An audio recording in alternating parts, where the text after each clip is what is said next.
take the reasoning piece. If I give you the quintessential moment of it, I give you a column of numbers to add up. Right. You have 0 degrees of freedom if you're going to actually be doing arithmetic. So then the final question here, because unfortunately we're going to Ben don't want that smoke. Ben don't want that smoke.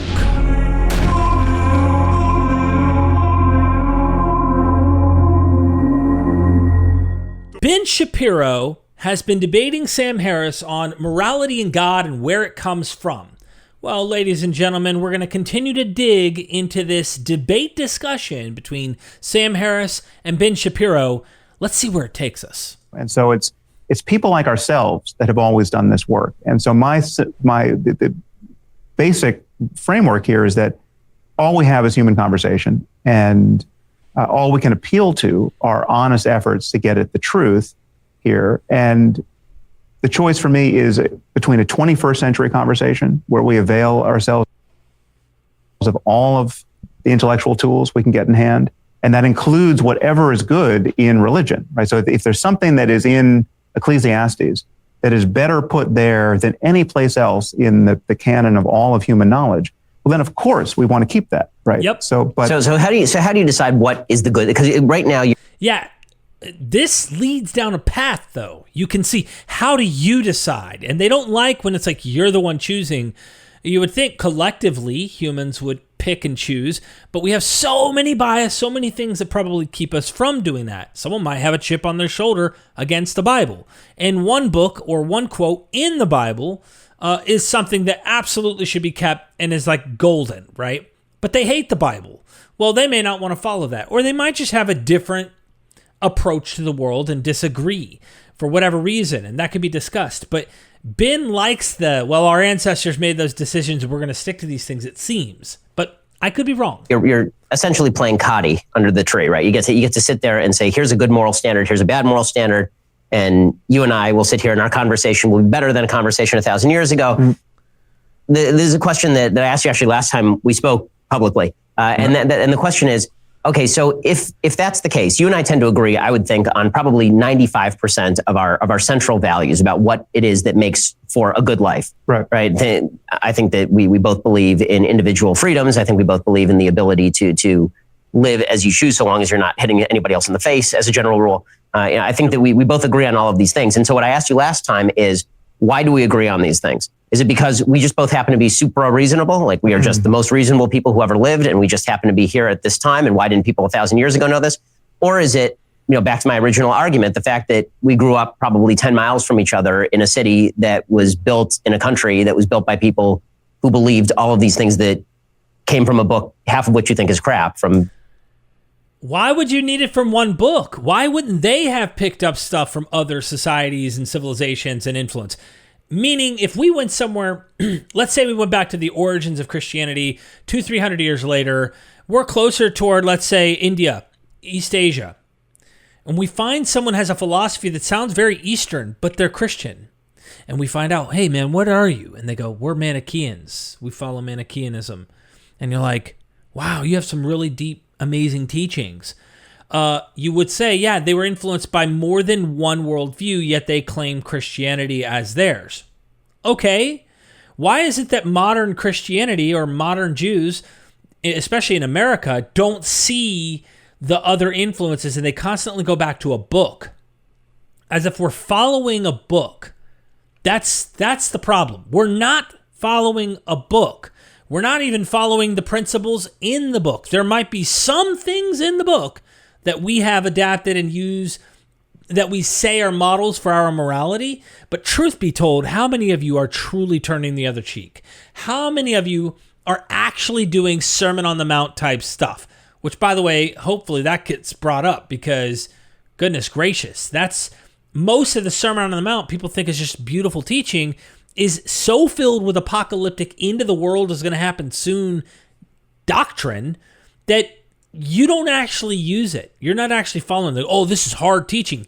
Yeah, but when you think it's going to end tomorrow, you might adopt these kind of extreme lessons. From 1,000 years before Christ. Well, so I think the environment in which we grew up, insofar as this is a product of culture, is not mostly defined by the Judeo-Christian tradition. It's mostly defined by secular politics and secular ethics that have, some of which are of a piece with those religions and other religions. Something like the Golden Rule. I mean, the Golden Rule predates Christianity, certainly. It's in Leviticus, I think. And love thy neighbor as thyself, in Leviticus. Yeah, and but it's not unique there too. I mean, Right. They're Greek philosophers, I think. Egypt, late 3rd millennium, they were already teaching a golden rule. Epictetus articulated it someplace. The truth is, it predates our humanity on some basic level. You can see evidence of it in monkeys, right? There's an expectation of fairness even in monkeys, right? So this is we're running a software program that is morally relevant to us, that is riddled with bugs, but that predates our humanity. And so largely what civilization is, what the good parts of culture that will lead to something that is durable at the level of civilization, largely correct for our merely hominid, merely evolved, merely creaturely moral intuition. So for instance, like you and I have as front and center in our moral hardware, a sense of disgust. Right. And disgust has roots below anything that could be considered moral. It's just, you can smell something bad and you feel like vomiting. And but the truth is, in terms of the evolution of the brain doesn't evolve new modules that can do fundamentally new things. It has to evolve capacities that are predicated on the old hardware that was anchored to things like, I'm going to vomit based on that smell. Right. Isn't it interesting? Ben, and I know I'm like, this is outside of the science that is being described by Sam right now, but I can't help this looking at his face. Ben is literally going back to a book that you really need to go, where did they get that from? And if you just dig a eensy-weensy bit into critical scholarship, you will discover how many critical scholars highlight Hammurabi Code, various other Mesopotamian Hittite law codes. You keep going back, you have Egyptian, you have all sorts of antecedent predecessors, ethically, morally, theologically, narrative, story, mythically, you name it. Everybody's building off of prior models, and then they come along with a book, and then they go, man, without that book, we wouldn't have our modern ethics. And it's like no awareness of the bigger picture, the timeline of the constant evolution, and how we are outgrowing your book and have been, or even the Christian Marcion outgrew the Old Testament, right?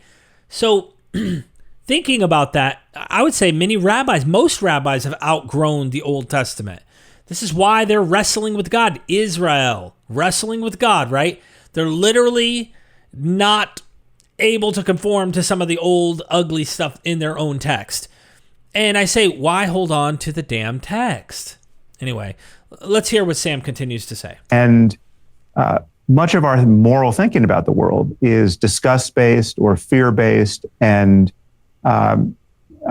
it gets applied to things like how you feel about gay marriage, say. So if you go into a Bible-thumping fundamentalist Christian context where you can find people who are just adamant that gay marriage is wrong, this disgust circuitry is tuned up through the lens of that social question. And so I view conversation about ethical truth and progress in ethical space being more a matter of reasoning and unhooking our reflexive, in this case, disgust-based intuitions from our sense of what is ultimately good.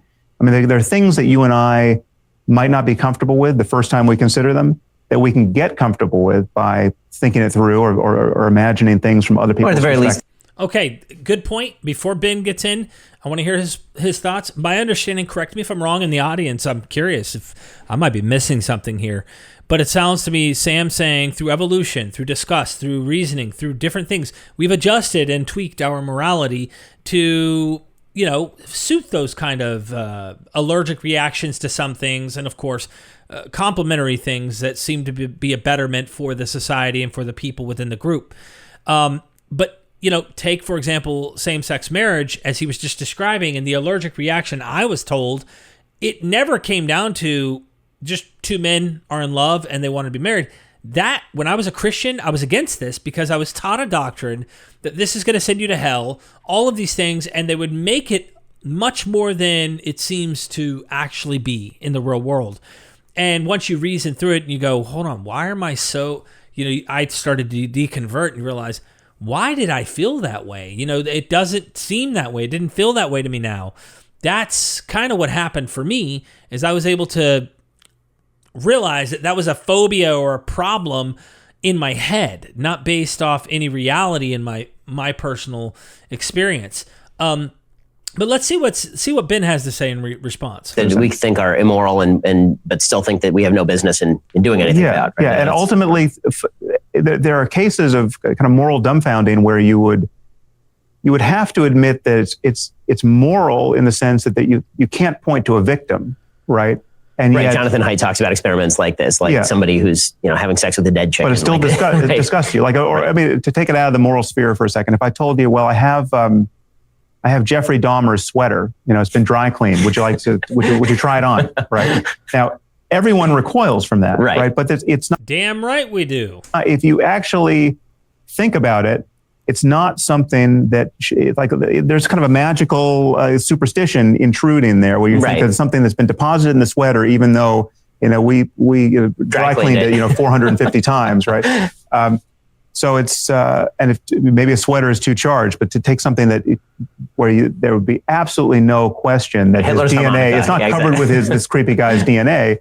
It's something that you just, in order to recoil from it, you are thinking superstitiously, right? So you can correct for those. So you're making a sociobiological explanation for morality, like basically it's an E.O. Wilson explanation for the evolution of morality? No, so to the contrary, I think that there are two very different ways to talk about morality with respect to our scientific understanding of ourselves. One is what you just referenced, this biological, evolutionary, descriptive story of how we got here. Why is it that we're the sort of apes that feel these sorts of ways about social interactions, say, right? And why is our moral thinking anchored to those properties?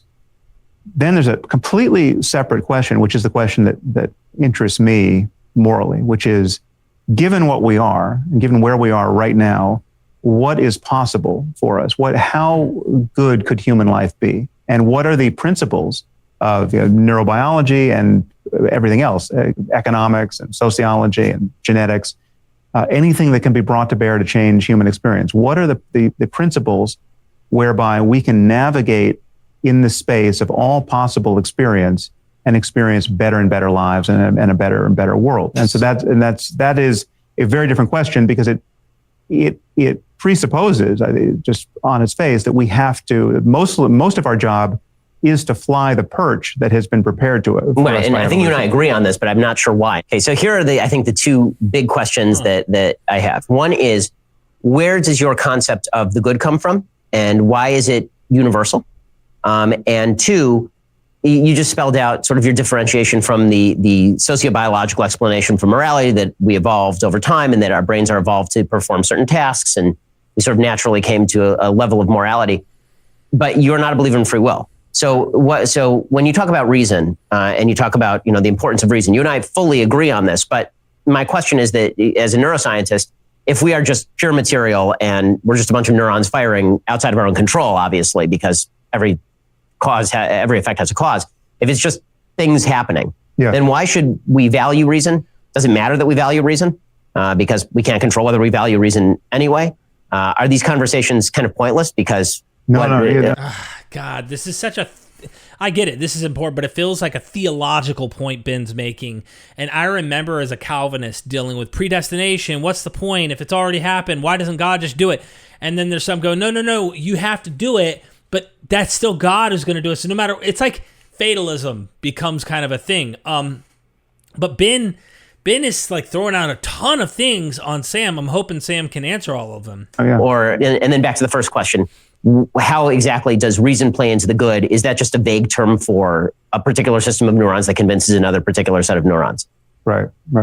So two questions there. What is the Right. foundation of value and morality specifically, and how does free will or its absence interact here? So the foundation for me is,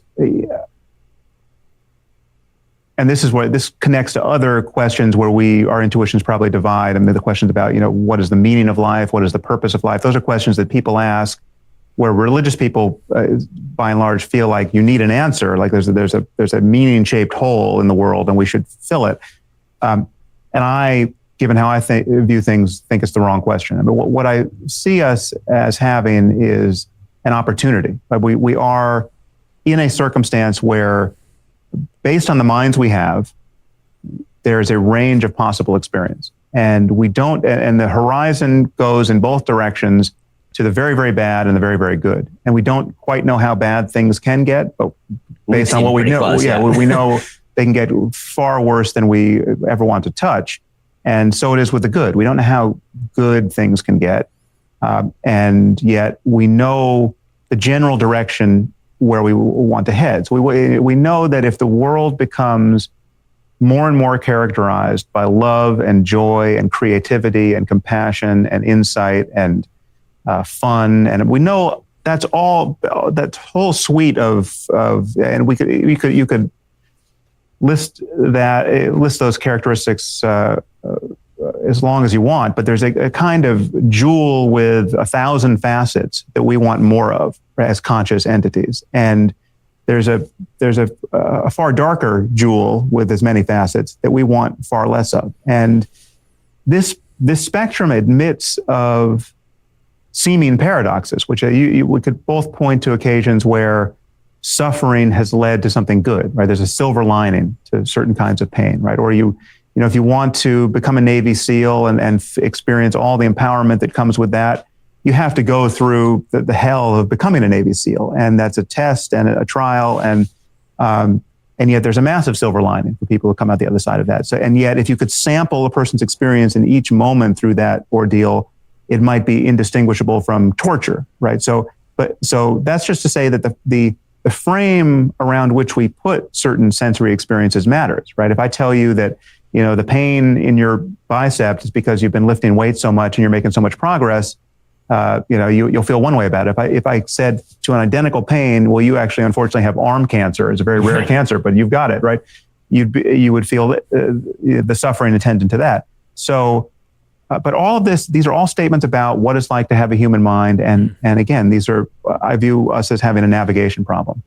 And the reason why I feel like there's a foundational claim here that need not even be argued for, that is far more defensible than a claim about revelation or anything else where you might try to anchor morality, is that all I need is the acknowledgement that if we imagine a universe where every conscious mind suffers as much as it can for as long as it can, with nothing good ever coming up, there's no silver lining. So we have a perfect hell that has been designed for every possible conscious mind, right?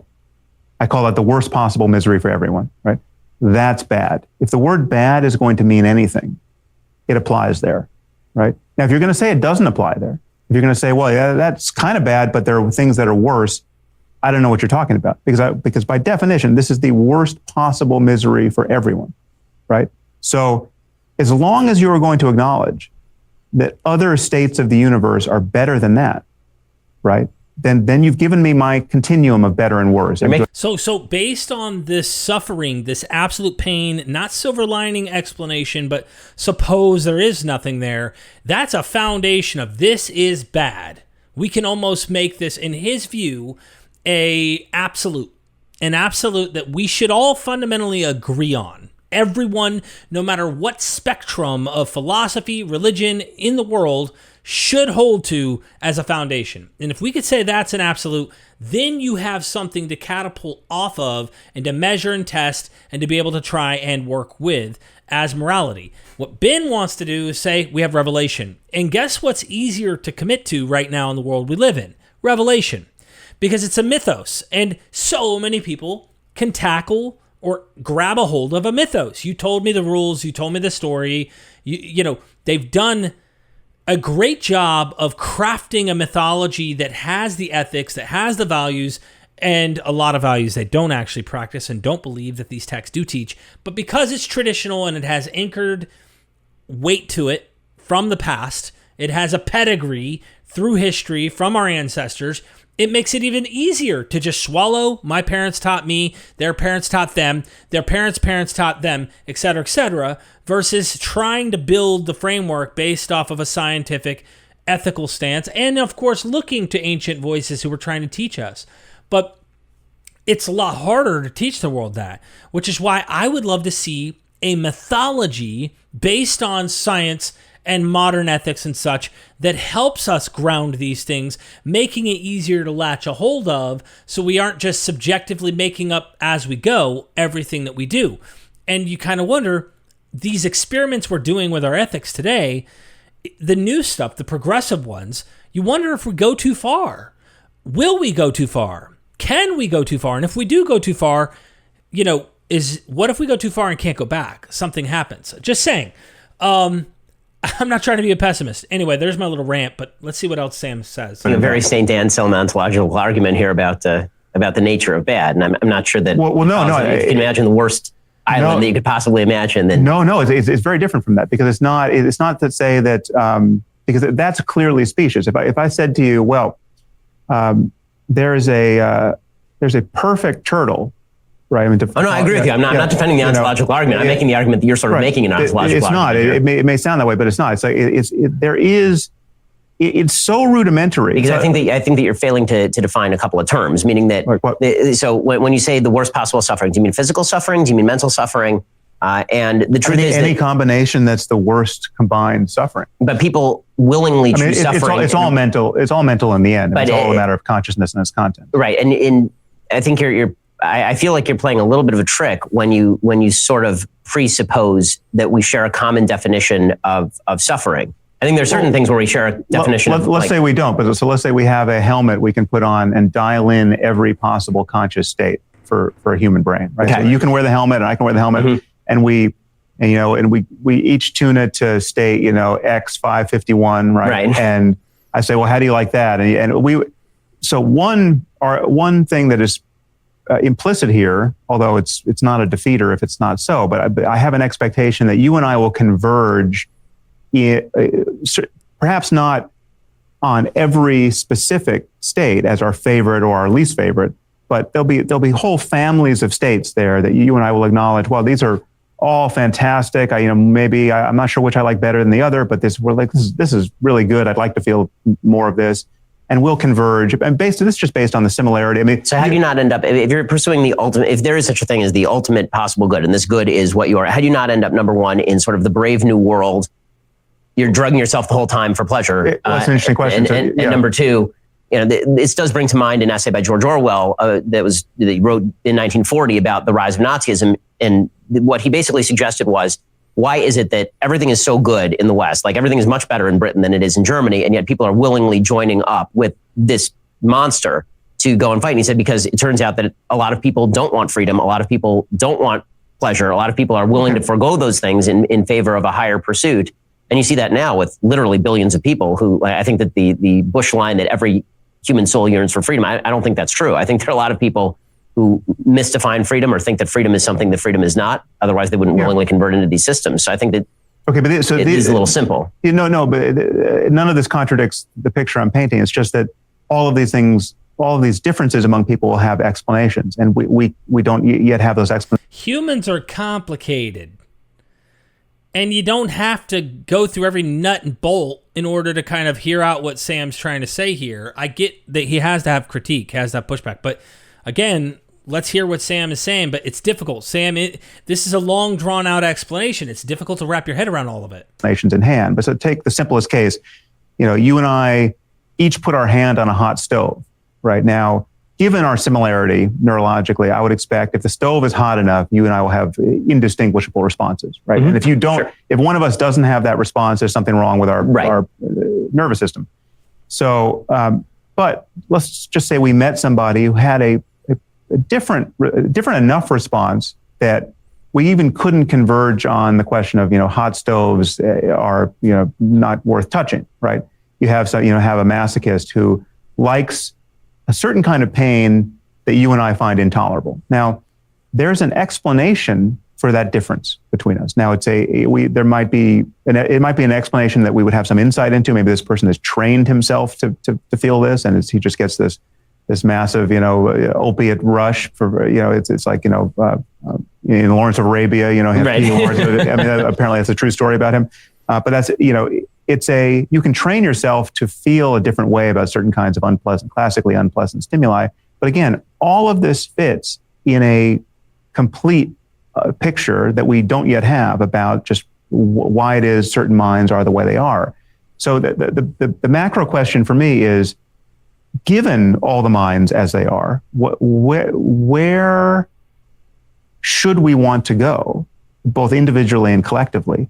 And there may be multiple right answers to this. It's not that there's just one sort of life that is the best possible life. There's a range of different lives that, given 1 million years to talk about it, we might not be able to distinguish which is better or worse.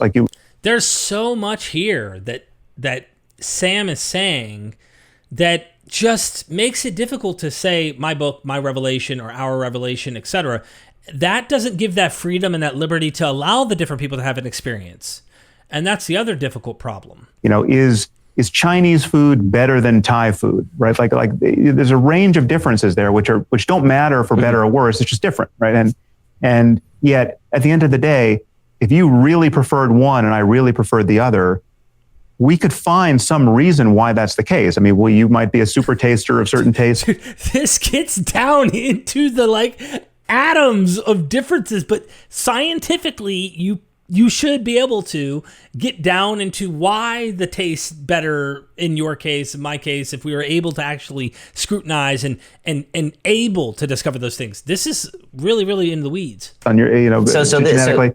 But then it's still coherent to ask, should we, if we could really intrude in the brain and change our intuitions about better and worse, right? If I could change your sense of the rightness of certain actions or the wrongness, we could make this we could ask this additional question of whether that would be good, because that would be a new way of navigating in the space. And this brings you to your Brave New World question. So if it's possible to, let's say we had a cure for sadness, right? This is an example I've used before, where we have a pill that perfectly cancels the feeling of grief, say. So at what point after the death of a loved one would you want to take this pill, right? And the answer might be never, and you would have a reason why that was the case. But you could imagine someone who's just so destroyed by the experience of grief that they just can't get their life back on track. Everyone in their life is worried about them. They're on the verge of suicide. At a certain point, you'd say, well, let's just give you this pill and just see if we can bring a little daylight in there, even if you were against using it for yourself, sure. right? But presumably, you wouldn't want to take it 30 seconds after your kid was run over by a bus. You just see the worst thing that's ever happened in your life happen, and then you just pop this pill and you don't feel anything, one way or the other about it, right? You're ready to go to Starbucks, right? That would be a complete fragmentation of who you are with respect to the love you feel or felt for your child, right? Like what does loving your child mean if immediately upon his or her death, you want to cancel your grief and you feel great, right? So we don't know it'd be hard to find the right answer, but and this kind of thing is very likely coming, by the way, right? It's very likely we will one day have a cure for grief, right? And we'll have to figure out how to use it, and there will be wrong ways to use it. But I think what we want, I think the intuition that causes you to ask this question about Aldous Huxley and Brave New World is that we're right to want to be anchored to reality in some sense. And if we were ever faced with an opportunity of just uploading ourselves into a simulation where just the world is a video game and nothing is real, right? So like that our states of happiness are totally divorced from the reality of our lives, right? And our actual relationships and the conscious experience of other people, that would be a bad thing, right? And yet we could imagine a circumstance of maximizing pleasure in a way that's divorced from reality. And that's an interesting argument to have ethically, because I think our intuitions about that could change to some degree. And I think that there are ways in which we're already in something very much like a simulation that's not, I mean, like to talk about what is real in this context is interesting. But I share your bias here. I share the sense that there are versions of pure pleasure, Brave New World futures where everyone's a heroin addict, perfectly medicated. That's not good, right? And I think you can adjudicate that based. Trust me, been there, and yeah, there's a deep euphoric experience that comes from it, and once you're trapped, you're trapped. It's very, very difficult to overcome. I mean, it almost feels impossible, but I've done it, almost 10 years off heroin myself. But yeah, there's a sense in which too much pleasure, in case of heroin, is bad. And so you have this weird navigation between pleasure and good and pain and bad, but sometimes pain is good and sometimes pleasure is bad. And like how we navigate that is a very important kind of thing that I think our ancestors have tapped into some of this along the way. Some of those things can be morally jabbed at within the book. So where do we go from here? What is our path? What kind of candle are we going to light on the dark path of where we go in terms of morality? Should we approach it through science, as Sam is pointing out? And will we ever hit something that is somewhat concrete that we can work off of, but giving liberties, as long as they're not harming other people, for people to experience their own compass that isn't hurting others, but is also not hurting them, but gives them that freedom to go down the path that works for them? What kind of laws do we have to have that make sense of that? How do we approach the world? It's just an interesting way to think. Based on other possible experiences in the landscape of all possible experiences that are clearly better. And you would make an argument based on evaluating those experiences. Okay, so this is one of those episodes where it's just, I'm going to be devastated that we don't have a second hour to actually go into I agree with Ben here. We would need more time. These issues because we basically scratched the surface on all of this. But sort of final parting question, because we didn't even get into rationality or free will. Exactly. A couple places where I'm sure we have more disagreements. But I have a very short answer to that piece. Perfect. So go for it. So rationality, and I think I might have said this to you on stage at our event, rationality is not the successful moments of reasoning are not examples where freedom of will is even tempting to ascribe. I mean, so it's if I give you an argument, if you strongly believe one thing, and I give you an argument that persuades you, that just knocks down the row of dominoes in your mind, that leads you to think. Right. No, I understand your argument, which is that it's a naturalistic response to a reasonable argument. You don't have any control over that. But you don't have any control over any moment where you finally see the light. So where I give you a chain of reasoning and it works. That's a moment where you are changed by something extrinsic to your own volition. Right? So my basic response to that is yes and no, because you see people who clearly resist the impact of a reasonable argument on themselves. But the resistance is what it is to be unreasonable or to be under the sway of wishful thinking or confirmation. Right, but the bottom line is that from my perspective, that is somebody, if the idea is that reason is basically just eliciting a particular response, then people have the capacity to override their ability to listen to reason. So if you're going to ascribe that to free will, that's a different thing to ascribe. But that, again, I wouldn't. You don't need free will to explain that. But that is take the reasoning piece. If I give you the quintessential moment of it, I give you a column of numbers to add up. Right. You have 0 degrees of freedom if you're going to actually be doing arithmetic. So then the final question here, because unfortunately we're going to have Ben don't want that smoke. Ben don't want that smoke. have to have you in for like a 4-hour session here and just schmooze. But but is the argument in favor of reason a moral reason is good argument, or is the argument a utilitarian reason is useful argument, or is it both? Because I can imagine a lot of ways to convince people of things that don't involve me making arguments to them, and that historically have been used to great success with horrible, horrific human carnage. Obviously, well, you're not necessarily convincing them in that case. You're just forcing them. Forcing them. Yeah, that's right. Although I would say that you can indoctrinate fully millions of people into. You would think this too, right? Yeah, I mean, sure. that it's possible to indoctrinate people not using reason into fully formed belief systems. Yeah. So when you make the argument for reason, are you saying that reason is morally better And if so, why is reason morally better than, for example, the appeal of passion, which has obviously motivated millions of billions of people over time? Right. Well, again, I don't think they're as separable as many people think. I think you can't reason, and there's neurological evidence to back this up. And Antonio Damasio did this work decades ago, where if you have certain neurological injuries in the orbital medial prefrontal cortex, you can't be moved by the products of your, quote, reasoning, because reason has to be anchored to emotion in a very direct way. And you can actually feel this in yourself. So if I say something that starts to sound like bullshit to you, right, that feeling of doubt, the feeling that you have detected errors in my chain of reasoning, that feels like something. That is an emotion, right? And if you couldn't feel that, if it was all just cold and calculating and just... That's why sociopaths, can't reason their way to virtually anything. Well, they can. Reverse can reason their way to everything. They can reason fine. Unfortunately, they just don't care about other people's experience. So they're very they're very manipulative in ways that you and I wouldn't. But reason itself doesn't arrive at a moral answer in any case. It sounds like Ben has all these answers, and I don't know, what is Sam Harris's background? I know he's a scientist, but isn't he some neuroscientist or something? Sam Harris.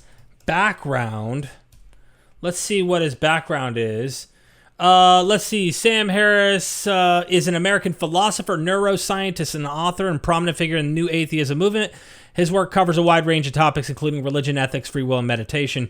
So I would think the neuroscientist, would know a thing or two about some of these issues with sociopaths, psychopaths, whatever. And Ben just keeps jumping in. Maybe he's just doing that interview, and I'm not giving him any grace here. But Sam seems to have way more to attribute here to explaining how morality would function, how we would be able to gauge and understand how we would go that route rather than revelation. So for me, reason is the only thing that, again, as we talked about at the top of this, it's the only thing that takes us out of who we are and scales to some universal point of view. You're not reasoning. If you're actually reasoning, what you're arriving at is not just true for you, it's true for anyone who could be it's true from essentially above on any given topic. It does offer the view from above or the view from any possible perspective, or at least it takes into account the effect of perspective. So it's like if again, reason is, and scientific rationality generally, is the thing that explains why, if you're colorblind, you don't see colors the way I do, right? And it's not that we can't get at what's actually real. We can, because we can explain divergences of opinion. And otherwise you just have those divergences. Well, we are definitely going to have you back for. Yeah, this is really interesting, because I've always been thinking since deconverting that morality is a purely subjective thing, but it can't be completely to the point where we end up having so much universal overlap, right? There's got to be something there. So it's a very difficult thing where I would love to learn more about this. What about you? Where do you think this goes? I'm curious. Let's let him finish here real quick, and I'll come back to you. A much longer conversation. It's really a pleasure to have you here. Thank you so much. Likewise. For folks who don't know Sam's podcast, I'm sure you do. It's Waking Up. Sam's podcast is the Waking Up podcast, and his most recent book is Waking Up. Yep. Look, I really enjoyed this discussion. I think that Sam would school Ben any day on this topic. And Ben is a car salesman, let me tell you. But maybe we see some more in the future. I think there's another episode where morality is discussed I never watched with Sam Harris and our one of our faves, Alex O'Connor, where they go deep into this. Maybe we dive and react to that. That's a deep one. I started that episode and I was like, this is complex. I'll have to come back to it at some point. But thank you so much. Hit the like button, subscribe, hit the bell if you like these reactions, and drop a comment. I want to know what your thoughts are about this whole issue.